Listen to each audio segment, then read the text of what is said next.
ಈ ದಿನ ಸ್ವಲ್ಪ ಶಾಂತಿ ಇರಬೇಕು. ನಾನೇನು ಹೇಳ್ತೀನಿ ಕೇಳಬೇಕು. ಕೆಂಗೇರಿ ಬಿಡದಿಯಿಂದ ಹೇಳ್ಕೊಂಡು ಬಂದಿದ್ದೀನಿ ಮೈಸೂರು ಗಂಟ. ಯಾರು ಗಲಾಟೆ ಮಾಡದೆ ಕೇಳೋರೆ, ಈಗೂ ಕೇಳಬೇಕು. ಈ ದಿನ ಸ್ವಲ್ಪ ತಾಳ್ಮೆಯಿಂದ ಇರೋ. ಕೈ ಮುಗಿದ್ದೀನಿ, ಸುಮ್ಮನೆ ಇರಬೇಕು. ಈ ದಿನ ಬ್ರಿಟಿಷರ ವಿರುದ್ಧ ಆಗಸ್ಟ್ 9ನೇ ತಾರೀಕು ಕ್ವಿಟ್ ಇಂಡಿಯಾ ಚಳವಳಿಯನ್ನ ಮಹಾತ್ಮ ಗಾಂಧೀಜಿಯವರ ನಾಯಕತ್ವದಲ್ಲಿ ನಡ್ಕೊಂಡು ಬಂತು. ಅಂದು ಬ್ರಿಟಿಷರ ವಿರುದ್ಧ ಹೋರಾಟವನ್ನು ನಾವು ಮಾಡಿದೋ. ಇದೇ 9ನೇ ತಾರೀಕು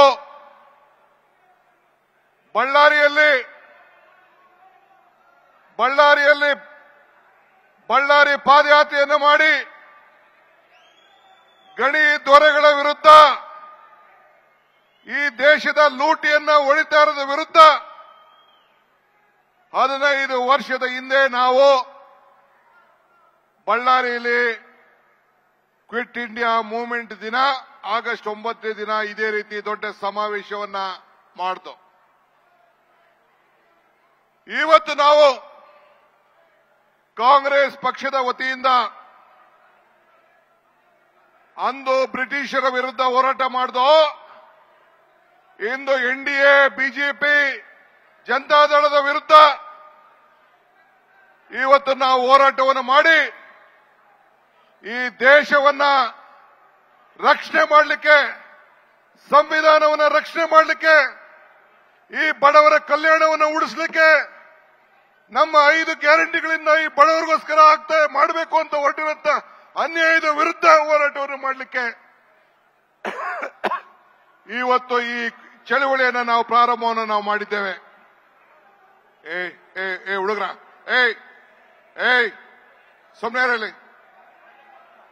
ಸುಮ್ಮನೆ ಕಾರ್ಯಕರ್ತರು, ಆ ಮೀಡಿಯಾ ಅವ್ರು ತೊಂದರೆ ಮಾಡಬೇಡಿ.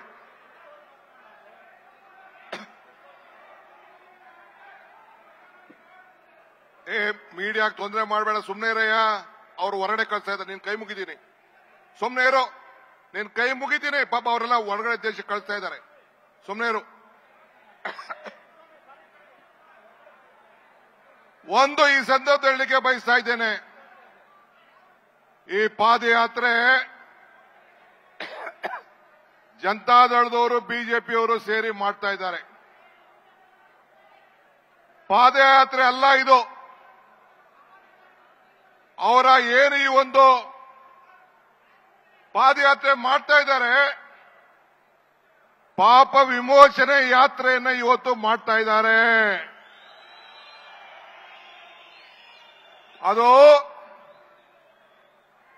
ನಮ್ಮದು ಅಧರ್ಮಿಗಳ ವಿರುದ್ಧ ಧರ್ಮಯುದ್ಧ, ನಮ್ಮದು ಅನ್ಯಾಯದ ವಿರುದ್ಧ ನ್ಯಾಯ ಯುದ್ಧ, ನಮ್ಮದು ಅಸತ್ಯದ ವಿರುದ್ಧ ಸತ್ಯ ಯುದ್ಧ. ಅದನ್ನ ಮಾಡಲಿಕ್ಕೆ ಇವತ್ತು ನಾವೆಲ್ಲ ಇಲ್ಲಿ ಸೇರಿದ್ದೇವೆ. ಈ ದೇಶಕ್ಕೆ ಕಾಂಗ್ರೆಸ್ ಪಕ್ಷ ಒಂದು ದೊಡ್ಡ ಇತಿಹಾಸ ಇದೆ. ಬ್ರಿಟಿಷರ ವಿರುದ್ಧ ಹೋರಾಟವನ್ನು ಮಾಡಿ ನಿಮಗೆ ಸಂವಿಧಾನವನ್ನು ತಂದುಕೊಟ್ಟು, ಈ ದೇಶಕ್ಕೆ ಸ್ವಾತಂತ್ರ್ಯವನ್ನು ತಂದುಕೊಟ್ಟು, ಎಲ್ಲ ವರ್ಗದ ಜನರಿಗೆ ರಕ್ಷಣೆಯನ್ನು ಕೊಟ್ಟುಕೊಂಡು ನಾವು ಬರ್ತಾ ಇದ್ದೇವೆ. ನಾನು ಯಾವಾಗಲೂ ಒಂದು ಮಾತು ಹೇಳ್ತಾ ಇರ್ತೇನೆ, ಕಾಂಗ್ರೆಸ್ ಶಕ್ತಿ ಈ ದೇಶದ ಶಕ್ತಿ, ಕಾಂಗ್ರೆಸ್ ಇತಿಹಾಸ ಈ ದೇಶದ ಇತಿಹಾಸ. ಕಾಂಗ್ರೆಸ್ ಅಧಿಕಾರಕ್ಕೆ ಬಂದ್ರೆ ಎಲ್ಲ ವರ್ಗದ ಜನರ ಅಧಿಕಾರಕ್ಕೆ ಬಂದಂಗೆ ಅಂತ ಹೇಳಿ ಇವತ್ತು ಈ ಒಂದು ಜನ ಆಂದೋಲನ ಕಾರ್ಯಕ್ರಮ ಈ ರಾಜ್ಯದ ನಮ್ಮ ಜನತೆಯ ರಕ್ಷಣೆಗೋಸ್ಕರ, ನಮ್ಮ ಸಂವಿಧಾನದ ರಕ್ಷಣೆಗೋಸ್ಕರ ಬಿಜೆಪಿ ಜನತಾದಳದವರು ಏನು ನಾವು ಅಧಿಕಾರಕ್ಕೆ ಬಂದಿದ್ದೇವೆ, 136 ಸೀಟು ಸಿದ್ದರಾಮಯ್ಯನವರ ನಾಯಕತ್ವದಲ್ಲಿ ಡಿ ಕೆ ಶಿವಕುಮಾರ್ ಅಧ್ಯಕ್ಷತೆಯಲ್ಲಿ ಏನು ಬಂದಿದೆ, ಈ ಸರ್ಕಾರವನ್ನ 10 ತಿಂಗಳಲ್ಲಿ ತೆಗೆದುಹಾಕ್ತೀವಿ ಅಂತ ಹೇಳಿ ಏನು ಒಂದು ಹೋರಾಟ, ಒಂದು ಹುನ್ನಾರ ನಡೀತಾ ಇದೆ.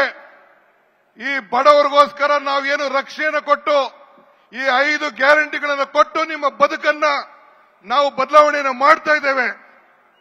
ಇದನ್ನ ನಾವು ರಕ್ಷಣೆ ಮಾಡಲಿಕ್ಕೆ ಈ ಒಂದು ಹೋರಾಟವನ್ನು ಇವತ್ತು ನಾವು ಹಮ್ಮಿಕೊಂಡಿದ್ದೇವೆ. ನಿಮ್ಗೆಲ್ಲ ಸಂದೇಶವನ್ನು ಕೊಡ್ಲಿಕ್ಕೆ ನಾವು ಮಾಡಿದ್ದೇವೆ.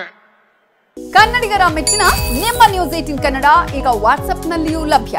ಕರ್ನಾಟಕ ಮತ್ತು ದೇಶ ವಿದೇಶದ 360 ಡಿಗ್ರಿ ಸುದ್ದಿ ವಿವರವನ್ನ ನೀವು ನಿಮ್ಮ ಕೈ ಬೆರಳುಗಳಲ್ಲಿಯೇ ಪಡೆಯೋದಿಕ್ಕೆ ಈ QR ಕೋಡ್ ಅನ್ನು ಸ್ಕ್ಯಾನ್ ಮಾಡಿ. ನಮ್ಮ ಚಾನೆಲ್ ಅನ್ನು ಫಾಲೋ ಮಾಡಿ, ನೋಟಿಫಿಕೇಶನ್ ಆನ್ ಮಾಡಿ.